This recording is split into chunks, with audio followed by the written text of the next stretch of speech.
So let's get started. So I'm Spencer Koch. I'm a principal security engineer at Reddit, and I'm joined by Pratik. He's a senior security engineer at Reddit as well, and we're on the security team. And so thank you to the DDoS Village for having us be up here. We sponsored them too, so we're great to see that advance. And I know we've got some moral support in the back as well. So thanks for coming out, and we're going to be talking about DDoS stuff. So in terms of context, and I'll try to read the top of the slide as you attempt to follow me through my slides that are online. So what are you going to get from this talk? So hopefully we should be able to go through an architecture. How do we think about rate limiting? And so the way that we kind of construct that mental model at Reddit so that we can do defense against it. We'll talk about signals and why they are so darn important. We're going to talk about where do we do rate limiting, when should we do that rate limiting, and why do we want to do that rate limiting. We'll talk about other resiliency strategies that don't necessarily fit in well to that particular do it at an edge or do it in an application. And then we'll talk about some lessons learned as we've kind of fought DDoS literally forever, but at least the last 6 years, which is my tenure. And there were only 2 of us when we started doing DDoS preventions a long time ago. So a lot of interesting things as you start in a scrappy startup mode and don't pay a vendor to just make the problem go away. So in terms of, if you haven't heard of Reddit, and there's a banana for scale on the slide, which is the joke that would have been better delivered up here, but we do a lot of traffic, right? So 1.3 trillion requests every week. We do 175 petabytes every week. That's a lot of stuff. And so, we do this in conjunction with some of our CDNs. We are Fastly and looking at Cloudflare right now. We are also AWS based for the most part for our serving side of the platform. And so that's a lot of stuff to flow through cloud providers. In terms of services, just to give you another sense of scale, our GraphQL endpoints, that's mostly of all of our new APIs, 275,000 requests a second. And you can see some of the other metrics that are there. We do a lot of traffic. And so doing things at scale becomes really important. In terms of where we came from a DDoS perspective, in 2019, that's roughly when I joined. Myself and a gentleman named Jason Harvey, we essentially were in charge of DDoS prevention, which was a lot of whack-a-mole, a lot of we think we could get away with this in the cheapest, easiest time frame, and then wait until the next stupid DDoS attack came through and figure out how do we want to respond. In 2021, we started getting more serious. So this was right around the time of our API riots, and we changed the way that we wanted to do how people interact with the platform. Don't yell at me about that. I'm just work here. But that means we needed to figure out how do we monitor and manage the traffic that's coming to us and take actions against it. So that's when we first started staffing our transport team. And then finally, in where we are now in 2025, we have a traffic and a transport team, both looking at the defense of the traffic coming into Reddit, as well as how do we distribute that from a global load balancing perspective. And they're focused on DDoS mitigations. So in terms of signals, the first major component of how do you think about DDoS prevention, you have a whole bunch of signals, or hopefully you do, if you're fighting against DDoS. The first one that we'll talk about is the foundational ones. These are the things that you basically get out of the box with any CDN. Literally, you could be running an Nginx proxy somewhere. It's the stuff you get basically for free. GeoIP is super easy. It's not super useful. We'll start talking about, as we go down this list, they get more and more interesting, more and more important into your mental model of how do you want to build a defense for DDoS as we go through this. And I have GeoIP Plus because there's often enrichment. So we're in Fastly right now. We have a company called Digital Elements who supplements data into Fastly. They give us additional information around hosting provider. Is it a Tor exit node? Is it, all these distinctions around what could the traffic be or what the user base could be behind that IP that's hitting us. So that's why I say GeoIP Plus.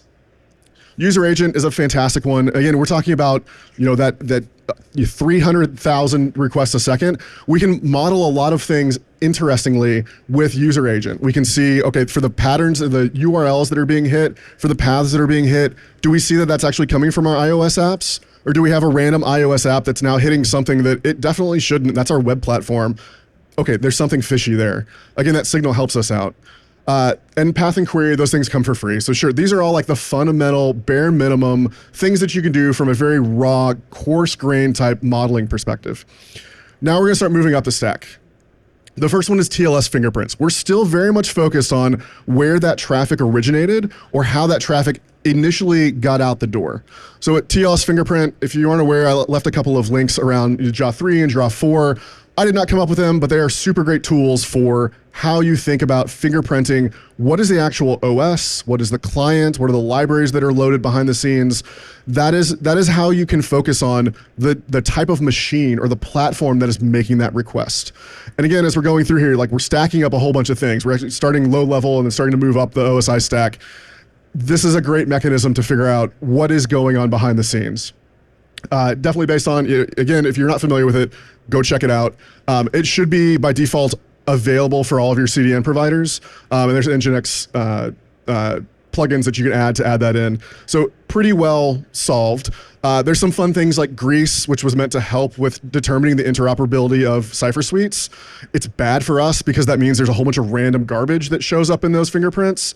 And so that means we need something like a JA3 or JA4 to exclude that noise. Same thing with protocol sprawl, right? Like, so if you have HTTP3, you have Quick coming along, like you're seeing a modification of how those handshakes are happening. That's just adding more complexity from a fingerprinting perspective, but that's okay. You just have to remember that it exists. And the next slide, I included an overview of JA4. Again, you should totally go look it up if you don't know what it is. It should be readily available for you from a CDN perspective to add into your mix of, here's a list of things that I can start doing rate limiting with. Okay, so now we're into the interming. So we were fingerprints before, we're now kind of sort of retina scanning. The first thing we'll talk about is the request header fingerprints. Now this one's not super well publicized. There are a couple, I dropped a link that talks about what it is in theory. I have not found a whole lot of documentation or examples out in the wild of this is exactly how it's done. I'm hoping that we should be able to open source our implementation from a Reddit standpoint relatively soon. It's actually, I mentioned Fastly on here, this Fastly info OH fingerprint. Fastly built that using our algorithm. And so now we have a header, this request header fingerprint that's available because we made Fastly do it. We pay them enough, it's the least they could do.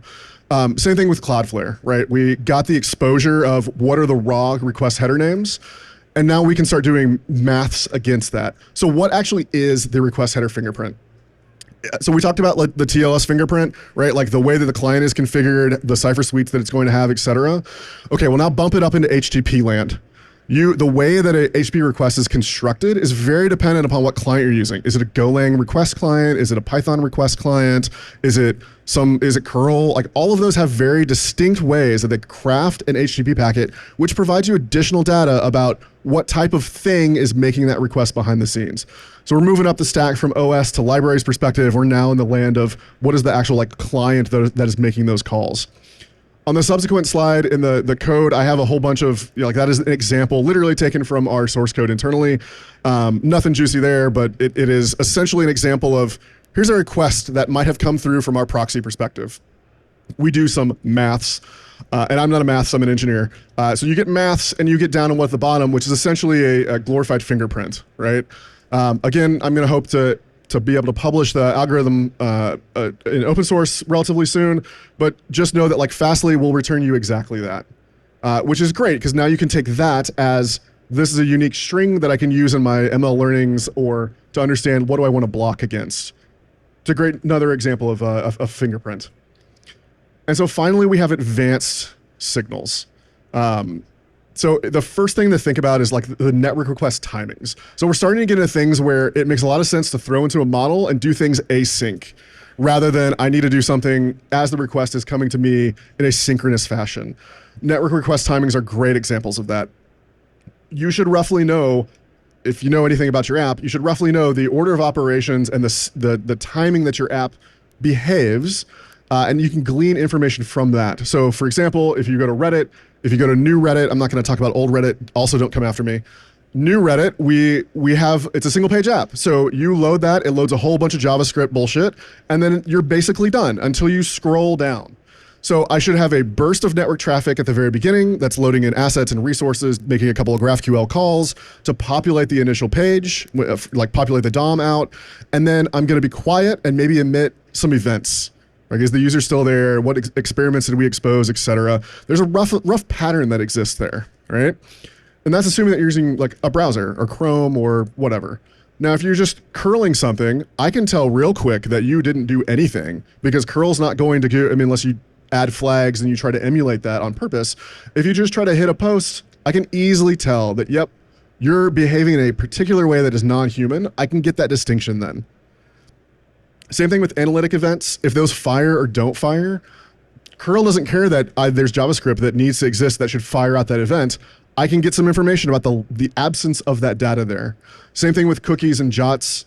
We'll talk about a resiliency technique that happens when we don't have a jot or a cookie on the request. But if I see something and I can tell like, oh yeah, there's no actual, you're going to a post directly, well, there probably should be trappings about that request. So like if you're coming from an embed from maybe you're on some other competing platform, how dare you, there would be an origin that would come across that. So I should be able to match up, okay, I understand there are additional headers that should flow as a natural evolution of web traffic. If that doesn't exist, then I can pretty much tell that, yeah, you just sent out a curl request. You're not an actual human that's surfing Reddit. And then finally, the extension of that is to take your most prized or your most sensitive or most well-known flows and understand what that order of operation is. We know exactly how our login flow works. It is literally essentially 3 API calls. If those happen out of order, well, okay, great. Now I can tell that you're trying to brute force passwords, or I can tell that you're doing something nefarious. You're not a real human. Again, this is additional signal, but it's much higher level of complexity. I have to do some asynchronous processing to understand, is it good or is it bad? All right, so now I'm going to talk about where do we rate limit. So I have all these signals, and these exist between an edge and an application. And I'm completely discarding layer 3 and 4. There are, I'm paying a CDN or I'm paying a cloud provider to make that problem go away. So like the HTTP 1.1 desyncs that we had in the news the other week, I don't care. Fastly can send me a postmortem and it's fine. I do care from a HTTP perspective. So now I get to make a decision of, do I do that at the edge? So if I'm in my CDN, or do I do that at my application? And so the way that I'm thinking about this are twofold. I can think about cost. So doing it at the edge always makes it cheaper from my perspective, because that means it doesn't have to hit my app. I don't have to load data. I don't have to go through this very complicated flow, which you'll see here is a network diagram of what does the Reddit ingress stack look like. I can make that decision early on and save me a bunch of money. Or I can do it at the application layer. Maybe I need it to be more expensive. Maybe I need to have that additional app context, and that's where it makes sense. Essentially, you always have to use both. But being able to have that architectural pattern of, okay, here's how I'm doing this at the edge, here's how I'm doing it at the app, extremely important so that you understand how good your defenses are. Again, like defense in depth, this is just defense in depth. Okay, so we said we're going to do both. We need to store essentially that data in some sort of KV. Now, an edge and an app both have pros and cons around that KV structure. So, you might make a decision that, okay, I want to store that data, but Fastly only gives you, Fastly has a product called Edge Rate Limiter, and we'll talk about it in a second. It gives you very, very coarse-grained access to, it actually doesn't even give you access to the KV. If you wanted to go and look to see like what's in there, you can't. Which is okay if you don't need that information. Reddit is really weird, and we want to be able to control and have observability for everything, so we really want that. So if I need to get something that I actually can inspect or I actually can invert, I'll probably do it at the app level. Otherwise, sure, I'll stick it up in Fastly and call it a day. This also extends to like the ability to flush or reset that. If you accidentally ban all of a particular TLS fingerprint, and we've never done this. Oh no, we have. We do this much too often because it's hard. But you want to be able to revert that very quickly, right? So whether that is you're able to set a config variable, or you're able to do an exclusion in that edge logic, you got to figure out how do you do that, because inevitably you will block somebody that you did not mean to. And then lastly is programmatic interactions, right? Again, along the same lines, how often do you need to interact with your KV store? Last one is a very interesting one. We're going through a process right now of what we're calling worldwide Reddit. So essentially all of Reddit traffic, if you asked us maybe a quarter ago, all of that was served out of AWS US East 1. Not super great if you are literally anywhere else but on the East Coast. So if you're in India, it's going to take a long ass time for your site to load. Obviously not a good user experience, so we want to fix that. That means we now are going to be deploying essentially serving stacks across the globe in different points of presence. But what happens about rate limiting?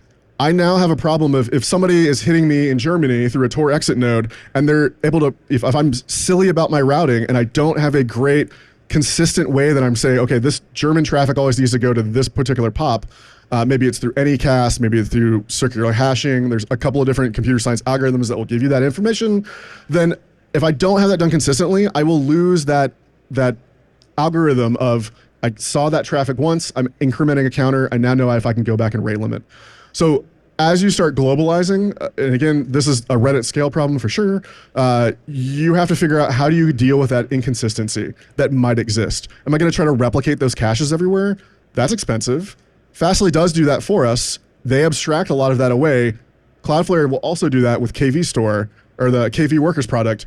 That's fine, but it's something that you then have to consider. You have a time of call, time of use problem now, where if somebody's throwing 1 million requests a second and it's distributing it globally, you now have a problem. Okay, and then finally, making some smart architectural principle decisions will help you in your defenses. So for Reddit, we have historically always split out, we've got one side that serves all of our server rendering. We've got one side that serves media assets. There's one domain, sorry. There's one domain that serves chat traffic. That makes it very easy for us to understand, okay, this is this traffic, this is the rate limits, this is how expensive those calls are. Doing that and being very, I have reasonable on the slides, being reasonable about that architecture helps you in your defense to figure out, okay, where do I want to put in those guardrails? Cache where you can. Obviously, this is a computer science problem. You always want to cache it because then it's going to be cheaper. Caching Reddit is hard though. When you load your feed, you are not getting, it's not at the same cache or the same feed that Pratik is going to have. It's going to be different. So I can't cache that, but I can cache media assets. So great, figuring out where you can and cannot is extremely important. It means you have to know your traffic. And then finally, this isolating workloads for a specific purpose.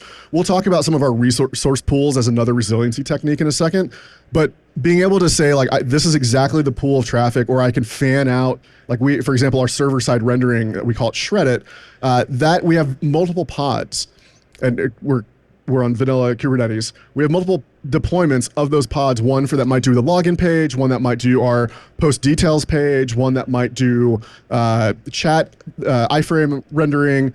Doing that makes it very easy for us to kind of swap in and out either the rate limits themselves or to understand the behavior of that traffic that's hitting those backend services. So on the next slide, I have a very fancy diagram that I'm not going to go into super detail. It's there from a reference architecture standpoint. This is how we talk about the network ingress from client all the way to backend requests and the return trip. I'll reference this as we talk about edge and application rate limiting in a second. Okay, so edge rate limiting, I kind of already talked about this a little bit. Fastly, we use their paid product, Fastly Edge Rate Limiter. It's pretty good. They give us essentially 2 KVs, a penalty box and a rate counter. So think of the penalty box as essentially that's the TTL for if this IP looks bad, or this IP plus TLS, or this, whatever the combination is, it's literally a function that they provide. Then we can add that value into their KV store. And it'll have a TTL that we can configure, and then it'll drop out of cache whenever it's supposed to drop out. The rate counter is literally it's the abacus of the entire thing. As we see those things happen, we're adding 1 to those counters, and that's the other half of that magic. There's documentation on how Fastly does it. We did not have an option to do this. We use Fastly's VCL implementation. It's not the compute product because computed edge can get a little spendy. Again, we're thinking about cost optimization of the sheer volume of traffic that we have. And so we are doing this outside of VCL, which is our normal flow. It's fine. We're actually changing this as we talk about in the next slide. Sorry. I included a very fancy picture of, okay, this is how you might do this rate limiting call in Fastly. The documentation is actually pretty good. So do go check that out if you are using Fastly. Otherwise, on the Cloudflare side, you got 2 options. You can be an enterprise customer and pay a boatload of money, which we weren't super interested in. Or you can build it yourself in Workers. So between Workers and KV Workers, we've essentially replicated what we have in Fastly into Cloudflare. Again, this is our multi-CDN approach. We want to have the ability to just swap in and out and do commercials and do all this jazz. Business aside, engineering principles, it's essentially we're going to replicate that functionality. And so relatively straightforward with what Cloudflare provides you. One thing that I will say is that we are extremely obsessive about the logs that come out of that. Now, if you've ever looked at CDN log provider, the logs that come out are really terrible in terms of like the verbosity of what is going on, right? It'll give you like HTTP status codes and then maybe some other stuff, and that's it. Super lacking of detail for you to figure out what exactly is happening. So for us, we have customized all of our logging to say, okay, this is exactly what we want to have. We have these synthetic code and synthetic reason values. We can track why is something being rate limited. Oh, it's being rate limited on TLS fingerprint, or it's being rate limited on IP plus TLS. We can see what that failure mode is rather than just, here's a whole slew of 429s, go figure it out. That does not work from an engineering standpoint. So in terms of how I'm piecing all of these things together, think of it as just a series of band pass filters. I'm gonna have something extremely coarse grained at the very top. That might be like IP address. If you haven't already exhausted that rate limit, then we'll bump down to the next one. Maybe it's IP plus TLS fingerprint. Maybe the next one is IP plus TLS fingerprint plus this pools word that I have here. So think about like logged out traffic, logged in traffic, third-party clients. If it's OAuth, you can group your traffic and extend the groupings that you're having there. And then finally, reCAPTCHA. So I might pay somebody else to give me some additional signal that maybe I include that as part of my rate limit. Again, as I'm moving down that stack, I am getting more narrow in the terms of how many times you can do a thing. But the permutations are becoming more and more and more, right? So that is the trade-off. Obviously, this has super bad weaknesses. We have CG NATs, people that have shared IP addresses. This is a problem. You will block people. It happens. But that's why the importance of being able to tune and understand like what are the exemptions. We have plenty of edge dictionaries that say, all right, we know that this is a Google crawler.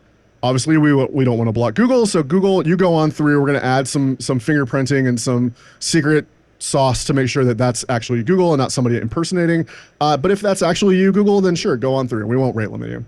Again, all of that is controlled via these edge dictionaries that are in Fastly, or again, a KV store on the Cloudflare side.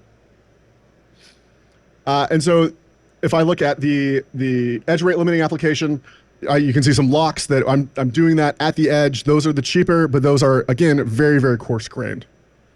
All right, let's talk about application rate limiting. Ooh, and we're gonna go move really fast.